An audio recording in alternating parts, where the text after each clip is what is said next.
Okay, class. So, a good day to all of you. For this recording, we're going to talk a bit more about some complicated problems. Well, not exactly complicated, but a bit more advanced problems when it comes to probability. Okay, so this is actually just a work in progress. So what you're going to see in this video may not be the final version of what I will upload in our Google Classroom, but for now, let's focus on the problems at hand. Okay? So I'll try to make the explanations as simple as I can. Okay? However, yeah, you may always refer back to this video or to our module when you are experiencing difficulties in understanding some of the problems here. Okay? So we move on to example number 1. Okay? Which talks about this. We have a hypothetical closet that contains different colored shirts, shorts, and a pair of socks. So, it's a closet daw. May lamang shirts, shorts, and socks. Okay, so, for each article of clothing, merong isang red, isang blue, isang white, at isang black. Okay? So, the question is, what are the chances of randomly selecting an outfit all having the same color? Meaning, what are the chances na makakuha ka ng red shirt, red shorts, red socks, blue shorts, blue shirt, blue socks, etc., etc. As long as magkakapareho. So, yun yung tinatanong. What are the chances of that happening? Okay? So, there are many ways to approach this problem. So, one way is to look at one specific event. For example, ano ba yung mga event na papasok dito sa hinahanap natin, di ba? So one event is, of course, getting all red. That's already one event.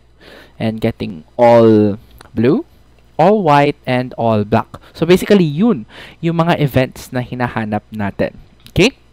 But first things first, kailangan natin hanapin ilan ba yung outcomes doon sa ating sample space. Which in this case, as we review our previous lesson, we know that this sample space involves 3 events.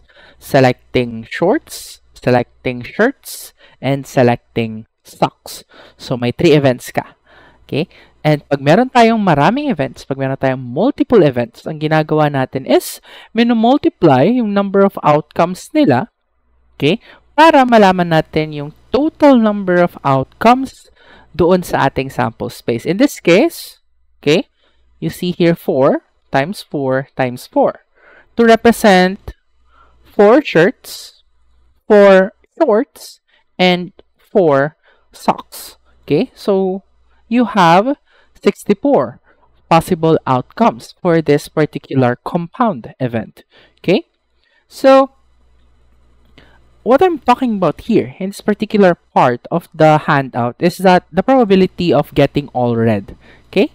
So, ang red, meron kang isang red na shirt, isang red na short, and isang red na socks. Okay? 1 out of 4 shirts, 1 out of 4 shorts, and 1 out of 4 socks. And the probability of getting red for each of those individual events is 1 out of 4. Dahil nga meron tayong isang red out of the 4 shirts, isang red out of the 4 shorts, isang red out of the 4 socks. And then you multiply them, that is 1 over 64. So the probability of getting all red is 1 over 64. However, as we have talked about earlier, hindi lang naman all red yung nakakasatisfy sa condition natin. Pwede rin tayo makakuha ng, actually wala palang green. All blue, okay, all white, or all black. Okay? So yung all red nakita natin, 1 out of 64. Yung all blue kaya, ilan? Of course, it will be the same.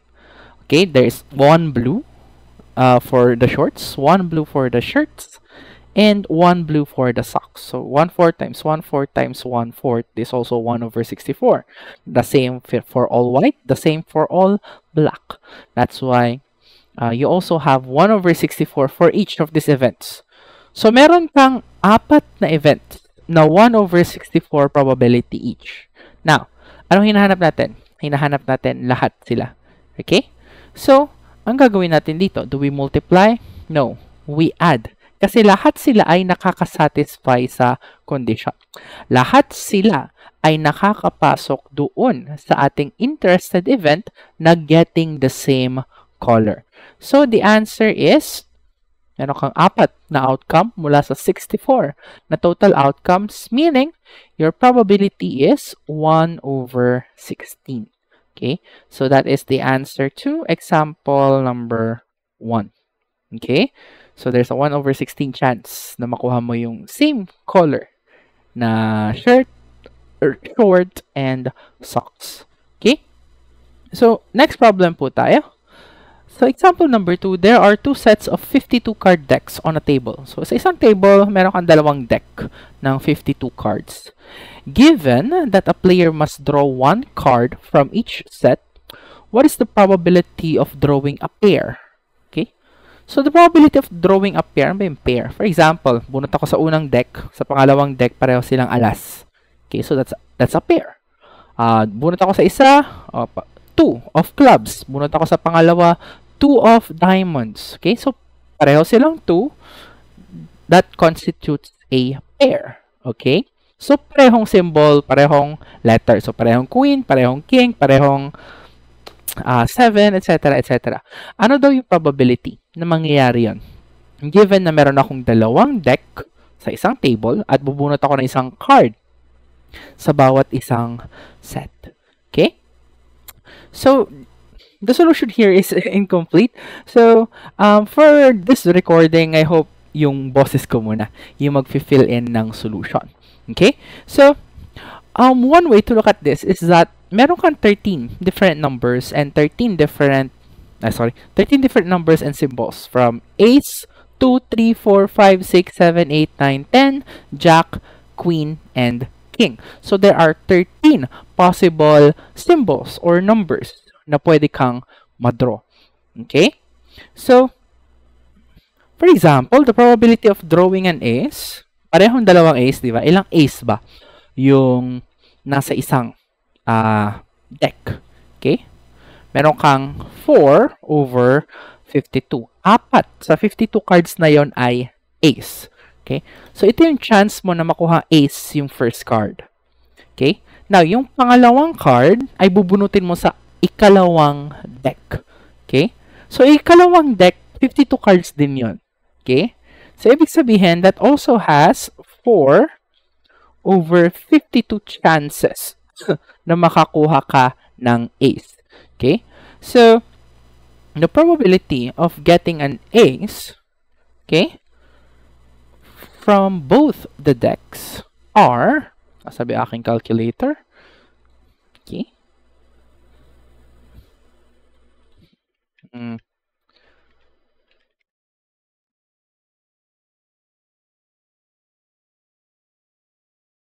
Okay, so as I was saying, we have here 4 over 52 times 4 over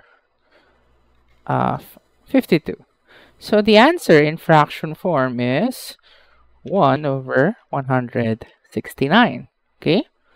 So, actually, there is a way to simplify this naman, di ba? So, ang 4 over 52 ay hindi pa naka-lowest term. The lowest term of that is 1 over 13 times 1 over 13. Okay? Na mas madaling i-calculate on your own, which is 1 over 169. Now, this is only for the probability of getting both ace. Okay? Hindi lang naman both ace yung nakakasatisfy sa ating event. Pwede rin tayong kumuha ng both 1. Okay? So, ilang 1 ba yung nasa isang deck? Actually, the same. Meron kang 4 na 1s sa isang 52 card deck. Yung chance mo na makuha yung 1 sa first deck. And then, obviously, para sa second deck, that is also the same chance na makakuha ka ng 1. Which, as we have known from kanina, that is 1 over 13 times 1 over 13 or 1 over 169. Siyempre, hindi lang ace and 1. Pwede ka rin makakuha ng both 2, both 3, both 4. Ilang instances pa kaya nun? Okay? So the answer is, as we have talked about earlier, there are 13 different symbols and letters for the cards. Okay? So ito po, yung 1 over 169 ay mangyayari rin 13 times. Okay? So basically, the probability of getting a pair is equal to the probability ng mga nasolve na natin, yung alam natin na 1 over 169, okay, para sa isang symbol, multiplied by kung ilan ba yung different symbols, which is 13 different symbols. So in the end, the probability of getting a pair is 1 over 13. Okay? Kasi there are 13 different symbols, and each of those symbols have a probability of 1 over 169. Okay? Or you can do it the longer way naman, di ba? Okay? So ito, pwede mo sabihin na yan lang yung sa A's, di ba? And then you add 1 over 169 para sabihin mo, ayan yung para sa 1. And then plus 1 over 169 para sa 2s, para sa 3s, para sa 4s, para sa 5s. Diba? Ay, sorry. Hindi pala 1s to kasi yung A's ay 1. So, ito ay sa 2 na. But the idea is the same, diba? Ito, pwede mo sabihin sa A's. Ito, pwede sa 2s, sa 3s, hanggang makaabot ka sa King. Which is in the end, 13 times ka mag-a-add. So, again, the repeated addition is simply multiplication. So, there are 13 different symbols. That's why the answer is 1 over 13. Okay? So, yan po yung solution para sa ating example number 2. Okay? So, next, let's have example number 3. Okay. So, suppose we have been given the same scenario. Okay. Given the same scenario in example 2, okay, what is the probability of getting a pair or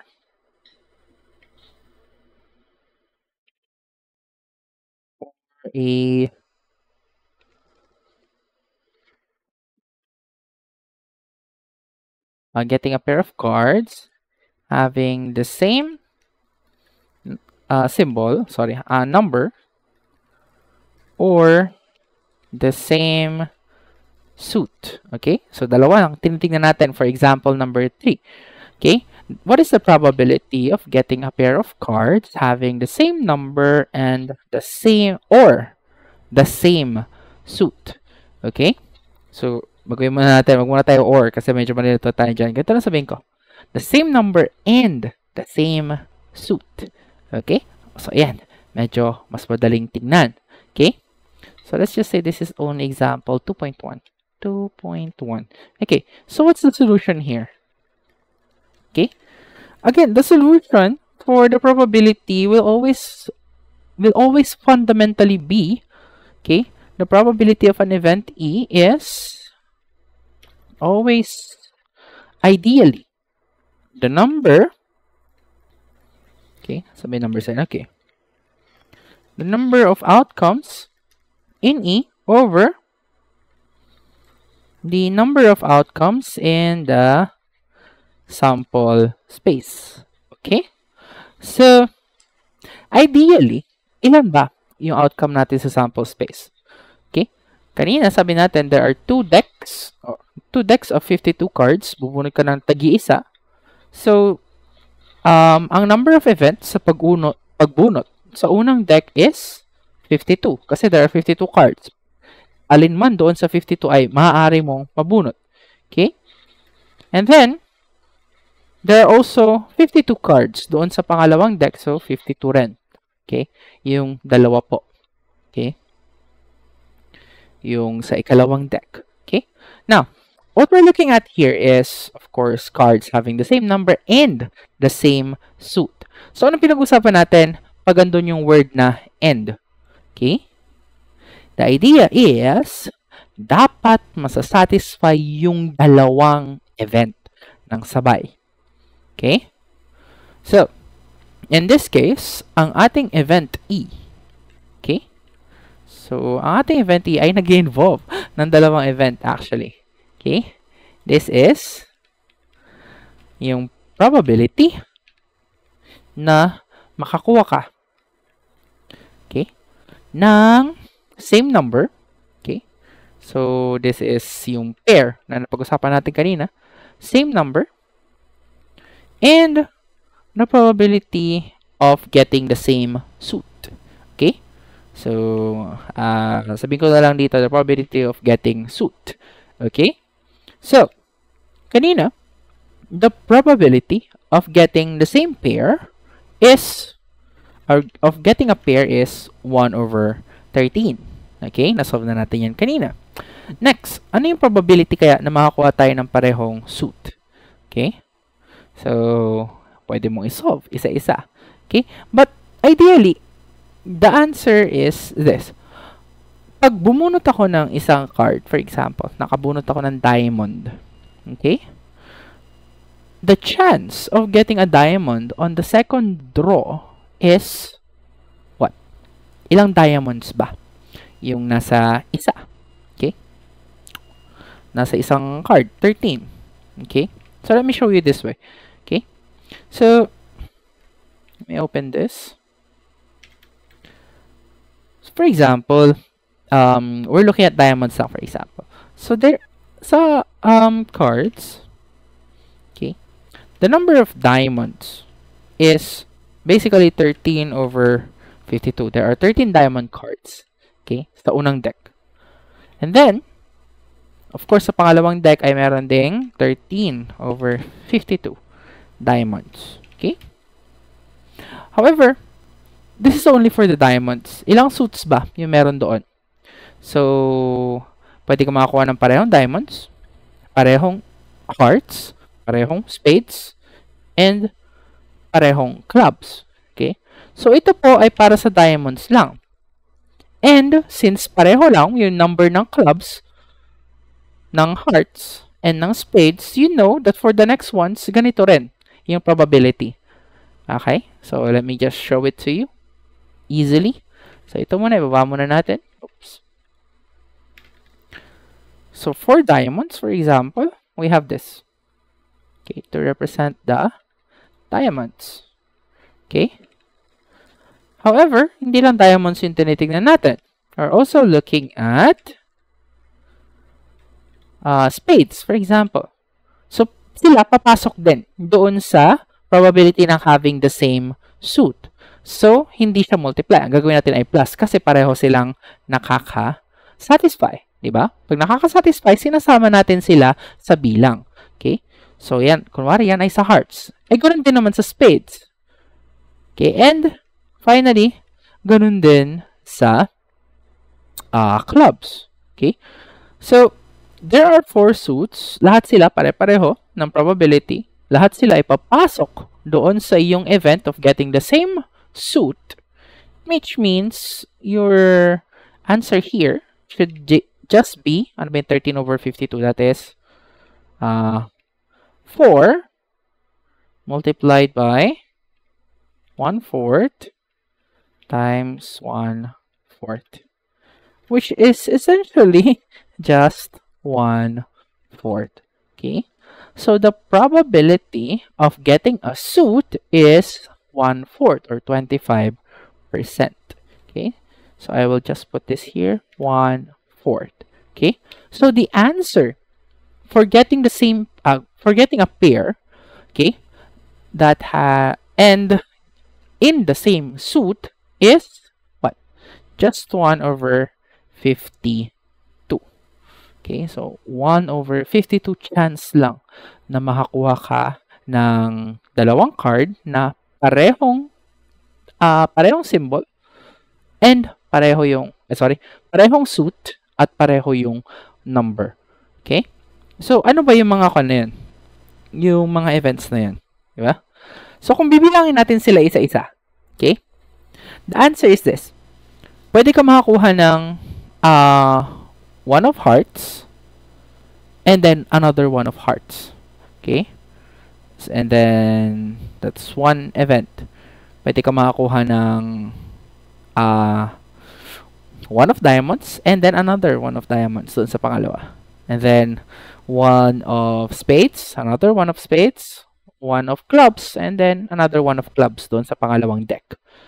Ganun din sa mga 2. Okay?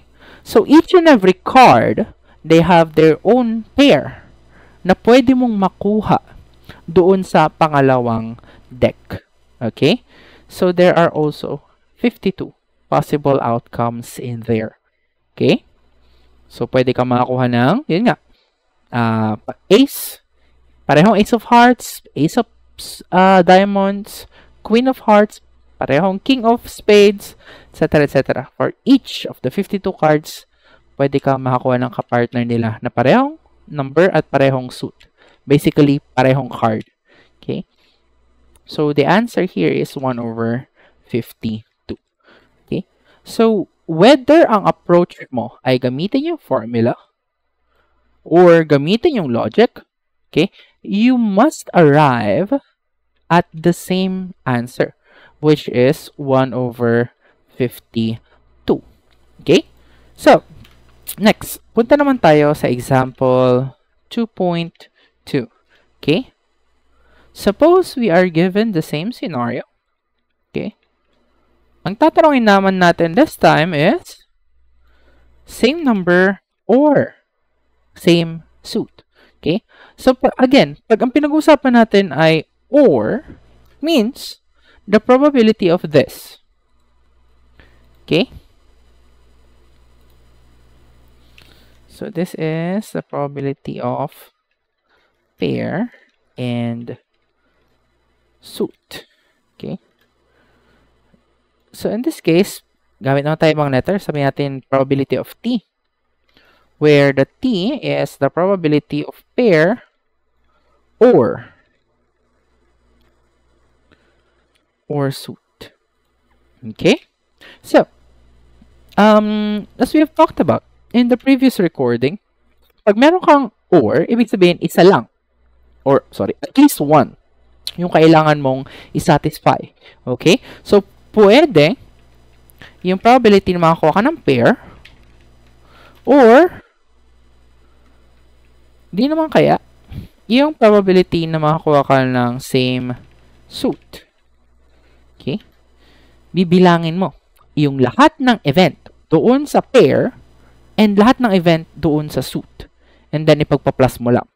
However, again, as we have talked about last time, maaaring meron ka ng mabilang na event dito sa pair na papasok din sa suit. Ano ba yung mga yun? For example, pwede ako makakuha ng parehong 1 and parehong 1 na hearts. So, yun ay papasok pareho sa pair at sa suit. So, yung mga events na yun ay pag ganito yung ginawa mo, mabibilang mo sila ng 2 beses. So, how do we correct that?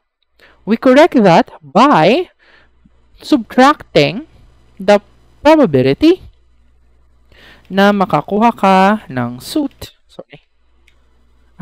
pair and suit. Okay?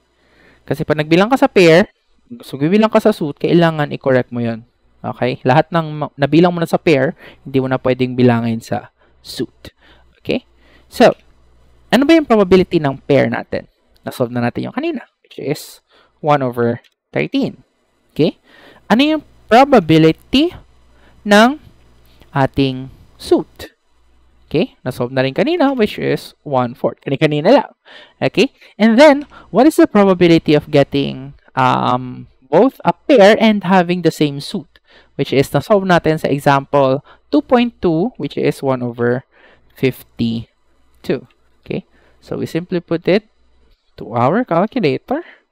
And then, we will get the answer, which is basically just, this is equal to 4/13. Okay? So, the probability of getting the same number or the same suit is 4/13. Okay? So, that is example 2.2. Okay? So those are just small examples ng mga ibang pag-usapan natin sa probability. Okay? So this recording has already been going for quite a while. So I'll pause here. So I'll see you in the next recording. Thank you.